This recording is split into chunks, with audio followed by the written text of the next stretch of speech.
uma cidade que durou 158 anos como capital de um reino inteiro. Construída no coração das montanhas de Israel, 55 quilômetros ao norte de Jerusalém, sobre um monte íngreme cercado por vales férteis. Mas tinha algo muito estranho acontecendo lá dentro. A Bíblia menciona que em Samaria, pais queimavam seus próprios filhos como sacrifício para outros deuses. Por que famílias inteiras abandonaram o Deus de Israel para seguir divindades que exigiam sangue de crianças? E como isso virou rotina numa cidade que se dizia religiosa?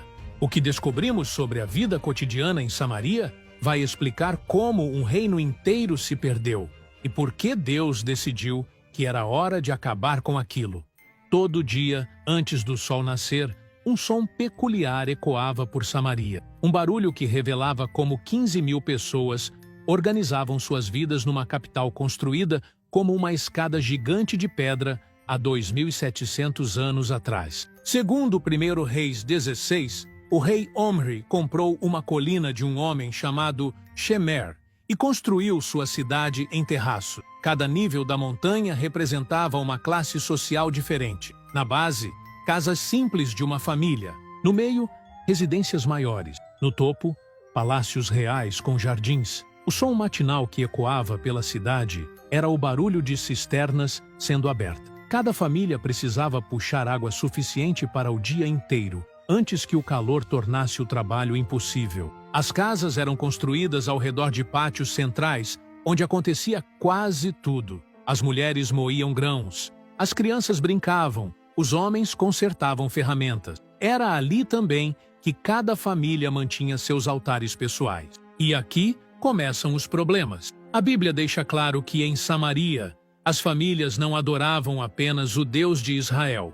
Cada casa tinha estatuetas de Baal e de Azerá. Esses altares ficavam ao lado dos fornos, onde assavam pão, e dos lugares onde crianças dormiam. Samaria ocupava uma posição estratégica perfeita.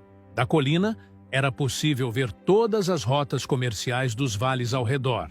Caravanas vindas da Fenícia traziam tecidos e marfim. Do Egito chegavam ouro e especiarias. Isso fazia da cidade um centro econômico próspero, mas também um lugar onde culturas e religiões diferentes se misturavam constantemente. As diferenças sociais eram extremas. Pessoas comuns comiam pão de cevada, azeitonas e queijo de cabra. As famílias ricas no topo da colina banqueteavam com carne, vinho importado e frutas exóticas. Os palácios eram decorados com marfim esculpido, enquanto casas simples tinham apenas o essencial.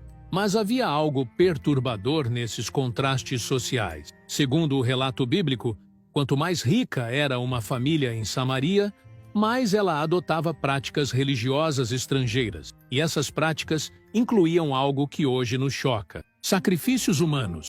A vida cotidiana normal: acordar, puxar água, trabalhar, comer, dormir, convivia lado a lado com rituais que envolviam queimar crianças vivas para agradar deuses pagãos.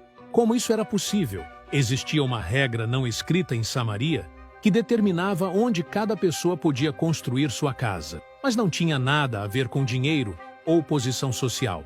Tinha a ver com algo muito mais sinistro que acontecia dentro das casas depois que as portas se fechavam à noite. Famílias inteiras participavam de rituais que seus vizinhos de Jerusalém considerariam blasfêmia. Por que em Samaria isso era considerado normal? E o que acontecia com quem se recusava a participar? A construção de uma casa em Samaria seguia padrões estabelecidos desde os tempos do rei Omri. Toda residência precisava ter um pátio central descoberto. À primeira vista, parecia questão prática de ventilação, mas a verdadeira razão era religiosa. Esses pátios serviam como locais de adoração familiar. Ali, cada família mantinha seus próprios altares, suas próprias estatuetas religiosas. A Bíblia menciona em 1 Reis 16 que Acabe fez uma imagem de Aserá em Samaria. Mas não era apenas no templo oficial. Cada casa tinha sua versão miniaturizada dessa deusa. As casas mais simples tinham 2 ou 3 cômodos ao redor do pátio.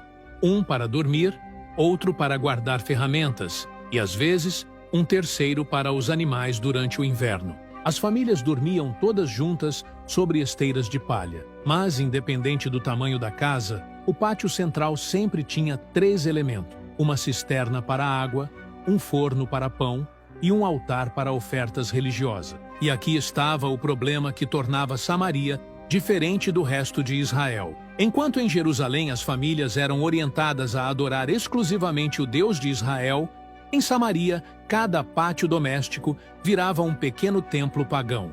As mulheres queimavam incenso para Azerá, pedindo fertilidade. Os homens ofereciam vinho para Baal, rogando por colheita. As crianças cresciam vendo isso como rotina normal.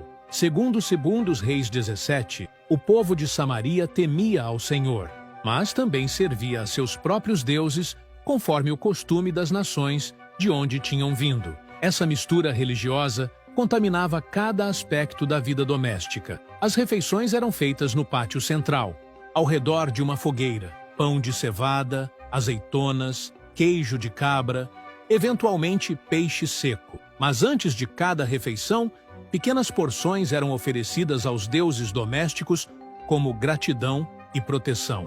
À noite, as famílias se reuniam no pátio. Os homens contavam histórias, as mulheres costuravam, as crianças brincavam. Mas era também o momento dos rituais mais íntimos, quando cada família praticava sua própria adoração misturada. Essa rotina doméstica estava criando uma geração inteira que não conhecia a diferença entre adorar o Deus verdadeiro e cultuar ídolos estrangeiros. E isso era apenas o começo dos problemas que levariam Samaria à destruição total. Havia uma refeição em Samaria que somente os muito ricos podiam comer. Não era caviar ou carne de animais exóticos. Era algo que hoje qualquer pessoa comum tem acesso.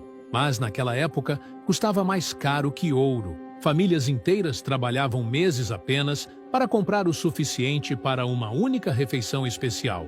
O mais estranho é que essa comida cara era misturada com ingredientes que consideraríamos repugnantes. Por que os ricos de Samaria pagavam fortunas para comer algo que hoje jogamos fora? A economia de Samaria girava em torno de um sistema que poucos compreendiam completamente. Você não comprava comida apenas com dinheiro. Você trocava trabalho, produtos, favores e às vezes até membros da própria família por alimentos básicos. No mercado central da cidade, que ficava numa praça ampla no meio dos terraços, acontecia uma dança comercial complexa todos os dias, exceto no sábado. Pastores desciam das colinas com ovelhas e cabras. Agricultores dos vales traziam grãos, azeitonas e frutas. Artesãos ofereciam cerâmica, tecidos e ferramentas de ferro. Mas o sistema de preços era brutal para os pobres. Um ciclo de prata, que um artesão demorava uma semana para ganhar, comprava apenas 18 litros de cevada. Para uma família de 6 pessoas, isso durava no máximo 10 dias. Significa que famílias inteiras passavam a maior parte do ano no limite da fome. O pão era feito principalmente de cevada, considerado alimento de pobres. Trigo era luxo reservado para ocasiões especiais ou para os ricos. As mulheres moíam os grãos em pedras circulares chamadas mós. Um trabalho pesado que levava horas e deixava as mãos machucadas e calejadas. Azeitonas eram fundamentais na dieta, não apenas pelo sabor, mas porque o óleo de oliveira servia para cozinhar, iluminar lâmpadas à noite e como produto de higiene para pele e cabelo. Uma família sem oliveiras próprias dependia completamente dos comerciantes do mercado. Leite, queijo e iogurte vinham de cabras e ovelhas. Vacas eram raras e caras demais para famílias comuns. Só os ricos tinham gado bovino, usado principalmente para trabalho nos campos e como símbolo de status social. A carne era consumida raramente pelas famílias pobres, apenas durante festivais religiosos ou celebrações familiares como casamentos. Quando matavam um animal, toda a carne precisava ser consumida rapidamente porque não havia refrigeração. Por isso, festas sempre envolviam vizinhos e parentes para não desperdiçar nada. Peixes vinham do mar da Galileia, a 60 quilômetros de distância, trazidos por comerciantes especializados. Chegavam salgados e secos, método usado para a conservação durante a viagem. Era considerado alimento de luxo pela dificuldade de transporte. Mas a comida mais cara e desejada em Samaria era o mel.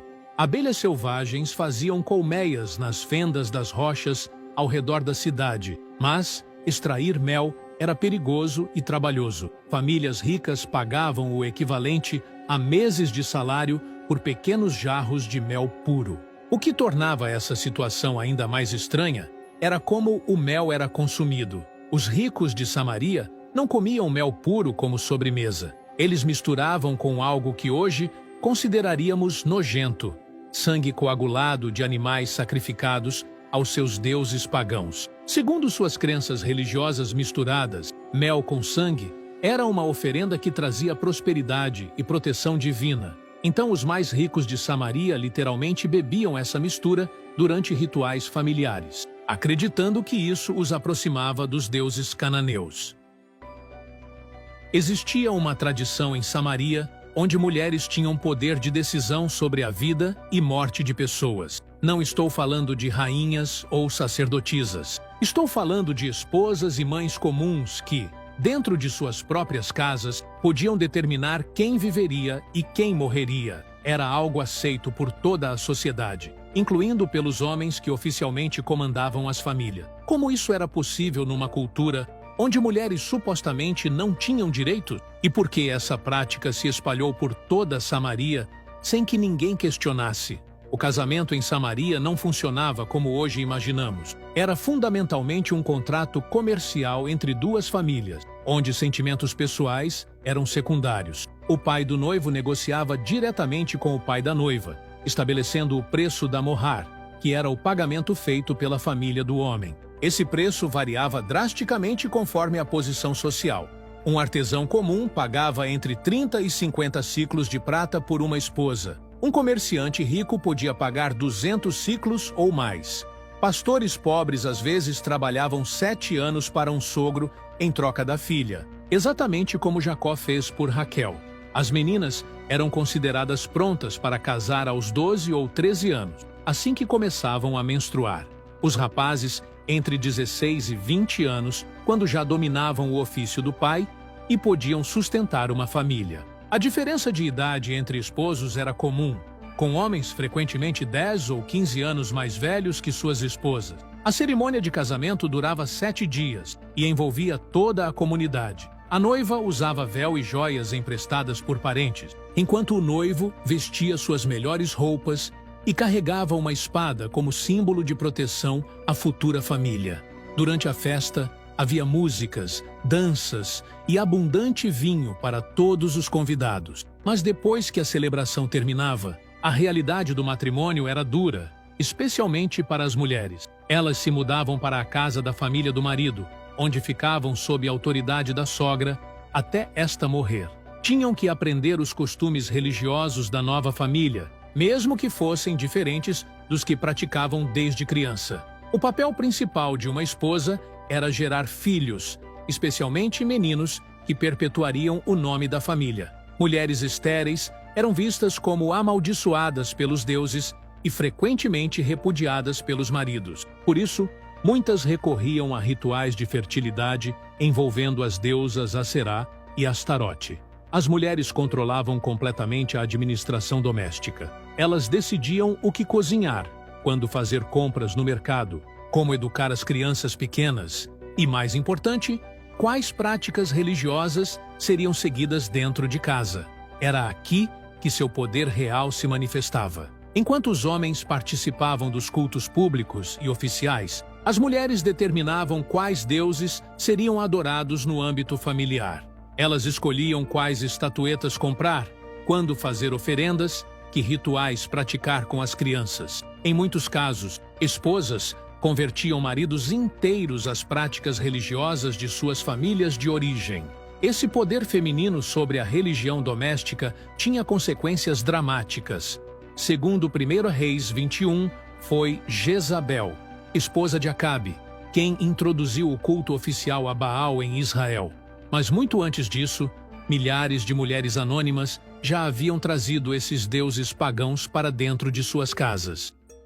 Existia um dia específico da semana em Samaria, quando as regras normais da sociedade eram completamente invertidas. Escravos mandavam em senhores, mulheres davam ordens a maridos, crianças tomavam decisões pelos pais. Não era revolução ou guerra civil, era um ritual religioso que toda a cidade praticava ao mesmo tempo. Mas esse dia especial escondia algo muito mais sinistro que só era revelado depois que o sol se punha. Porque os moradores de Samaria achavam normal fazer coisas que seus próprios vizinhos de Judá considerariam pecados imperdoáveis. A religião em Samaria não seguia os padrões estabelecidos pela lei de Moisés. Desde os tempos de Jeroboão, o primeiro rei do Reino do Norte, Israel havia desenvolvido sua própria versão da adoração a Deus, que misturava tradições hebraicas com práticas cananeus. O problema começou quando Jeroboão construiu templos alternativos em Dan e Betel para impedir que seu povo fosse a Jerusalém adorar. Segundo 1 Reis 12, ele fez 2 bezerros de ouro e disse ao povo: "Muito trabalho é para vocês subirem a Jerusalém. Vejam aí os seus deuses, ó Israel, que os tiraram da terra do Egito." Essa mudança não foi apenas arquitetônica. Foi uma transformação completa na forma como as pessoas entendiam e praticavam sua fé. Em Samaria, cada família criou sua própria interpretação do que significava adorar a Deus, misturando livremente elementos de diferentes religiões. Os festivais religiosos em Samaria seguiam um calendário diferente de Jerusalém. Eles celebravam a Páscoa, mas com rituais que incluíam danças em torno de postes sagrados dedicados à deusa Azerá. Observavam o dia da expiação, mas ofereciam sacrifícios não apenas no templo, mas também em altares domésticos espalhados por toda a cidade. O mais perturbador era como esses rituais misturados afetavam a vida familiar. Pais ensinavam filhos a orar simultaneamente para o Deus de Israel e para Baal, como se fossem a mesma divindade com nomes diferentes. Mães acendiam velas tanto para o Senhor quanto para Astarote durante o mesmo ritual noturno. As crianças cresciam sem entender que havia diferença entre adorar o Deus verdadeiro e cultuar ídolos pagãos. Para elas, queimar incenso para uma estatueta de bronze era tão normal quanto recitar os mandamentos de Moisés. Essa confusão religiosa se tornava mais grave a cada geração. Durante a época de Acabe e Jezabel, a situação se deteriorou ainda mais. Jezabel, princesa fenícia, trouxe 450 profetas de Baal e 400 profetas de Azerá para Samaria. Segundo 1 Reis 18, esses falsos profetas comiam à mesa da rainha e influenciavam diretamente as políticas religiosas do reino. Mas não eram apenas os ricos que seguiam essas práticas. Famílias comuns também adotaram rituais que hoje consideraríamos chocantes. Segundo 2 Reis 17, eles faziam passar seus filhos pelo fogo, praticavam adivinhação e feitiçaria, e se venderam para fazer o mal aos olhos do Senhor. Fazer passar os filhos pelo fogo era um eufemismo bíblico para sacrifícios humanos. Pais, literalmente, queimavam seus próprios bebês vivos como oferenda para Moloque, uma divindade amonita que exigia sangue inocente em troca de prosperidade e proteção. Essa prática não acontecia escondida nas montanhas. Acontecia dentro da própria cidade, nos altos, que eram santuários pagãos construídos em pontos elevados ao redor de Samaria. Famílias inteiras participavam desses rituais como se fossem celebrações religiosas normais. Houve um dia específico em Samaria, quando todas as cisternas da cidade secaram ao mesmo tempo. Não foi por falta de chuva ou problema técnico. Foi algo muito mais estranho que aconteceu exatamente 3 anos antes da cidade desaparecer para sempre. Os moradores acharam que era coincidência, mas profetas como Oséias tinham avisado que isso seria um sinal do fim. Por que Deus deu um aviso tão claro 3 anos antes de destruir Samaria? E por que 15.000 pessoas preferiram ignorar o que estava acontecendo bem na frente dos seus olhos? O fim de Samaria não aconteceu de uma hora para outra. Foi um processo que durou exatamente 3 anos, desde o momento em que o rei Oséias decidiu parar de pagar tributos aos assírios, até o dia em que a cidade foi completamente destruída. Em 725 a.C., Salmaneser V, rei da Assíria, descobriu que Oséias estava tramando uma rebelião com o apoio do Egito. Segundo 2 Reis 17, quando Salmaneser soube disso, prendeu Oséias e subiu contra toda a terra de Israel. Cercou Samaria e a sitiou por 3 anos. 3 anos de cerco significava que ninguém podia entrar ou sair da cidade. Comerciantes não traziam mais alimentos de fora. Pastores não podiam levar rebanhos para pastar nos vales. Artesãos não conseguiam vender produtos para outras cidades. Samaria se tornou uma prisão de pedra para 15.000 pessoas. No primeiro ano do cerco, os moradores consumiram todos os estoques de grãos, azeite e vinho que tinham guardado. Mataram animais domésticos para sobreviver. Famílias ricas começaram a vender joias e objetos de valor em troca de comida.